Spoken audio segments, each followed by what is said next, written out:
Welcome back, everyone. The Kentucky Chinese American Association is a nonprofit organization dedicated to promoting Chinese language and cultural education and the promotion of cross-cultural understanding in Kentucky.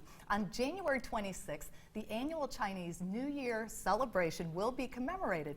Director of the show, Cheryl Pan, and the organization chair, Dr. Wang, are here with us with all of the details. Welcome to the show.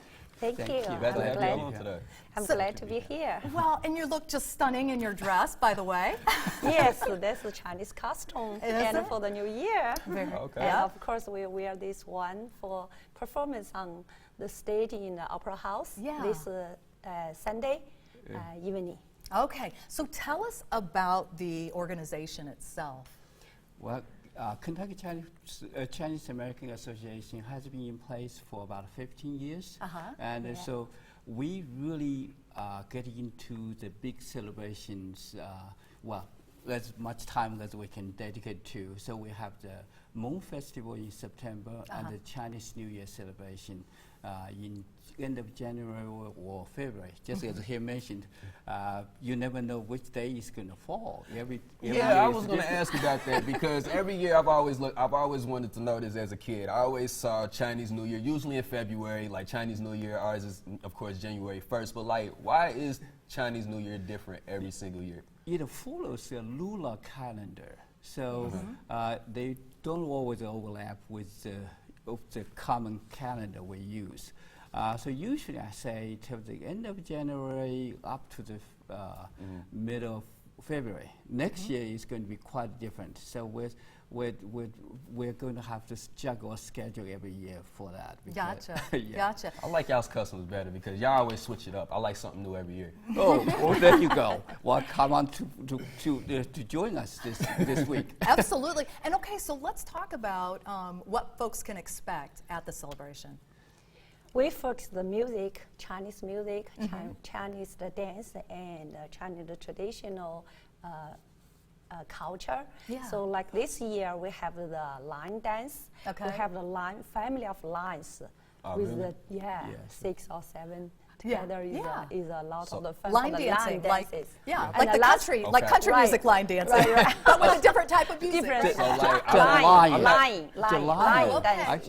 Last year we do the dragon dance, so lion dance. Oh, so it's a lion. Lion dance. Okay, so like I'm not gonna ask you to perform any dances today, but like when this segment's over, you got to show me a little something, like a little two-step or something. Well, she's the lady that brought the Chinese dancers into town, really.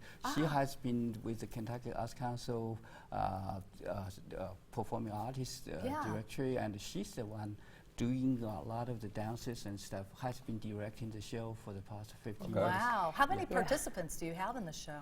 Oh, usually in the past 14 years, usually around 200 people on the stage, different group, different background, and different people. So like this year, we have the different school from like the elementary school, Mill Creek, like our school is different public school, like the high school, Dangba High School is a culture group, and Asbury University. So the different background. So we are highlighting the Chinese cultural sense. We're also trying to incorporate the local people.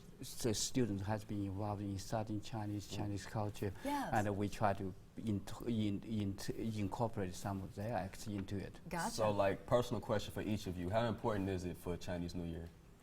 It is very important. That's it's like this. It's a part of the family tradition.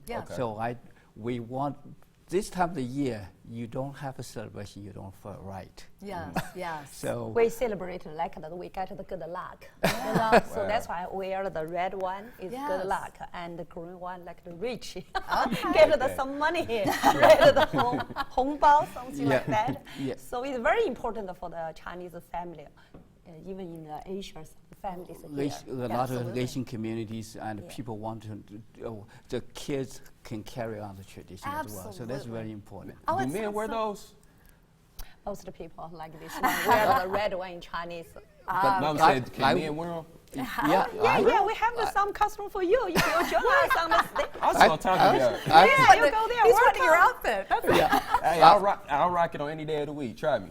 So where, Well, come for the dragon dance and lion dance. She can teach you too. Yeah, I can teach you. All right, bet. Dragon. so where do people go for more information about the celebration? It's for the Kentucky Chinese American Association website, Yes. kycaa.org, Awesome. and they can also call the number. Opera House. The two numbers on the phone. Okay. They can call. It's kind of getting late in the buying the ticket. You Yeah. can call, but we do have some really amazing performance. Wonderful. Well, thank you so much for being with us today. We really Exactly. appreciate it. Stick around. Chef Allison Davis has a meatless option to a popular dish. Today's Wild Time Cooking segment is up next. Keep it right here.